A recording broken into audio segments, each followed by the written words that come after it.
आपने बताया था मॉस आप लेग्यूमिनस, यस, ज्वार, ओके, जिसका सिंगल दाना है, जिसका सिंगल दाना है, बाजरा, ओके, देन राइस, राइस, धान, वीट, मस्टर्ड, राइडर वगैरह हो गया, सिंगल दाल।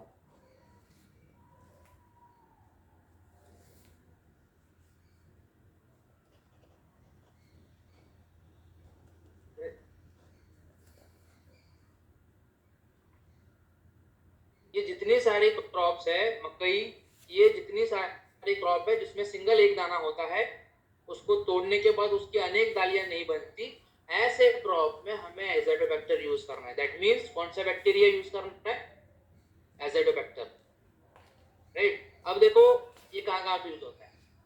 सबसे पहला,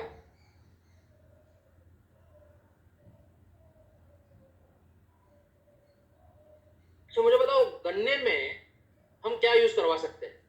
गन्ने की फसल में क्या हम एज़ोटोबैक्टर को गन्ने की फसल में यूज करवा सकते हैं?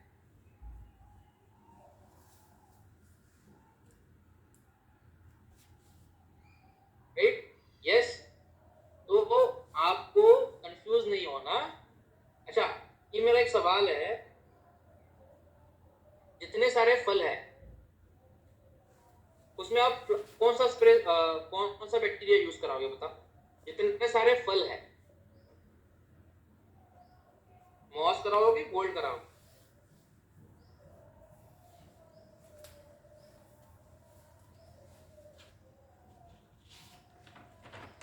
इसमें गोल्ड आएगा, गोल्ड, है ना। मॉस का इस्तेमाल आपको कहाँ पे करना है? जहाँ पे चना है, जहाँ पे आपका सब्जियों की फसल है, राइट, जहाँ पे जिसको तोड़ने के बाद दो दालियां, सीरियल्स वाली क्रॉप जितनी भी है, वहां पे आप मॉस का स्प्रे कराओ। एंड गोल्ड, देखो गोल्ड के काम क्या करता है, ये लगभग हमारी फसल में 15 से 20 केजी तक नाइट्रोजन पर हेक्टेयर उपलब्ध कराने के लिए ये एज़ोटोबैक्टर काम करता है। नेक्स्ट,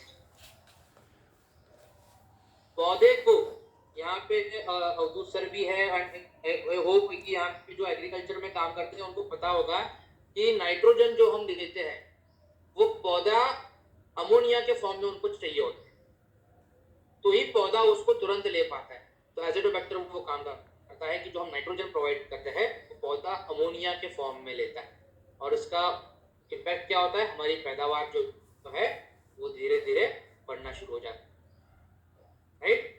तो ये एज़ोटोबैक्टर का काउंट देखो, इसमें भी CFU का मतलब है कॉलोनी फॉर्मिंग यूनिट, और इसमें बैक्टीरिया का काउंट है 1 × 10⁷, यानी कितना होगा बताओ? 1 × 10⁷,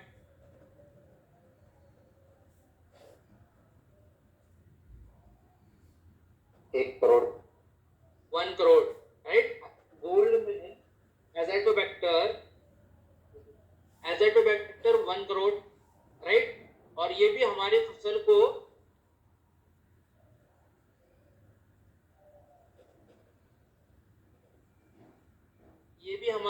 को नाइट्रोजन प्रोवाइड कराने के लिए काम करता है। दैट मींस ये हमारी फसल को नाइट्रोजन प्रोवाइड करता है, जिसका सिंबल होता है N, ठीक है।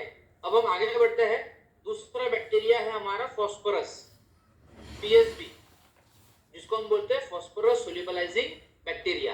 अब ये हमारे फसल को फॉस्फोरस उपलब्ध कराने के लिए काम करता है, और जिसका सिंबल होता है P, राइट। अब देखो हम ये जानने की कोशिश करते हैं कि ये क्या क्या प्रोवाइड करता है। सबसे पहला, ये हमारे मिट्टी में अगर बैक्टीरिया है तो हमारे मिट्टी में जो फॉस्फोरस है उसको उपलब्ध कराने के लिए ये काम करेगा। दूसरा काम करेगा, ये हमारे फूलों में ग्रोथ कराने के लिए काम करेगा, राइट। फूलों में की संख्या को बढ़ाने के लिए काम करेगा। लगभग 20 से 30% हमारी पैदावार जो है वो बढ़ जाती है। एंड तीसरा, इसमें कुछ हार्मोन्स होते हैं जो कि हमारे फ्लावरिंग को बूस्ट करने के लिए काम करते हैं, राइट। तो ये भी लगभग 1 करोड़ के अंदर है। नेक्स्ट, इट इज पोटैश, के।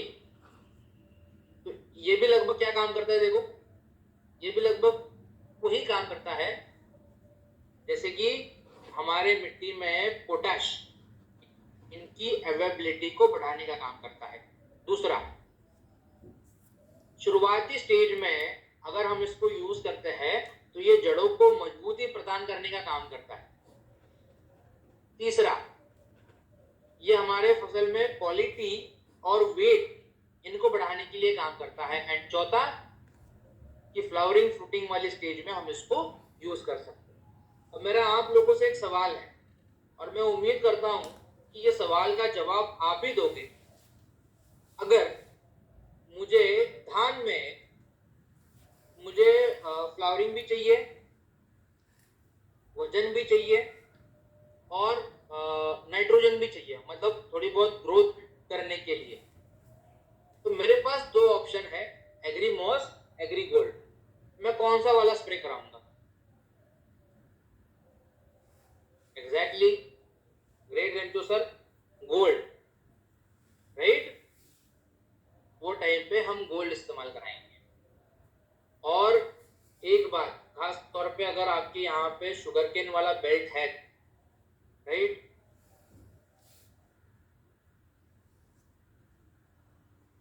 अगर आपके यहाँ पे शुगर केन वाला बेल्ट है और शुगर केन वाले बेल्ट में जितना ज्यादा आप ये एज़ोटोबैक्टर, फॉस्फोरस और पोटाश इसका एप्लीकेशन जितना ज्यादा आप करोगे,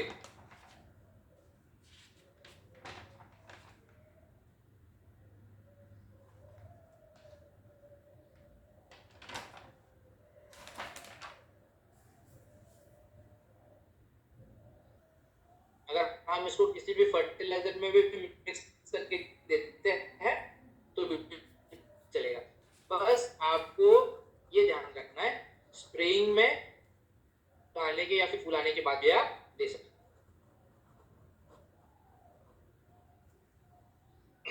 राइट, स्प्रेइंग में आपको डालना है 15 लीटर पानी में 20 ग्राम, फूल आने के 15 से 20 दिन पहले। सर एक मिनट Yes, जरा sir? रिपीट कीजिए ना, आपकी वॉइस, आपके रिपीट कीजिए ना, आपकी वॉइस ब्रेक हो रही थी कुछ लोगों को शायद। ओके, अब क्लियर है? Now clear clear. ओके, तो स्प्रेइंग में 15 लीटर पानी में 20 ग्राम, फूल आने के 15 से 20 दिन पहले, और अगर फूल आ चुका है तो 15 से 20 दिन बाद। एक और चीज मैंने वहां पे रिपीट करी थी कि जिनके यहाँ पे शुगर केन का बेल्ट है या फिर किसी भी फार्मिंग में, किसी भी क्रॉप में, ये 3 बैक्टीरिया, जैसे sorry 4 bacteria, Azotobacter, rhizobium, PSB and KSB, जितना ज्यादा एप्लीकेशन आप पानी के साथ कराओ, जितना ज्यादा एप्लीकेशन आप खाद में मिक्स करके कराओ, उतना लगभग ये आपके खेतों में से 50 to 60% केमिकल फर्टिलाइजर की मात्रा को कम करने में ये काम करते हैं। इतना पावरफुल बैक्टीरिया है ये। मतलब हम लोगों को लगता है कि ये बैक्टीरिया क्या ही करेगा, लेकिन ये बैक्टीरिया जब हम अपने खेतों में डालेंगे तो इसके रिजल्ट इतने अच्छे हैं। अगर आप उसको, खास तौर पे हमने गन्ने में ट्राई किया था, तो गन्ने में जो मोटाई होती है और उसमें लंबाई जो होती है, ये बैक्टीरिया उस मोटाई को और उस लंबाई को बढ़ाने के लिए काम करते हैं, राइट। सो ऐसा नहीं कि सिर्फ गन्ने की फसल में, लगभग सभी प्रकार की फसलों में आप ये एग्री गोल्ड का इस्तेमाल जो है वो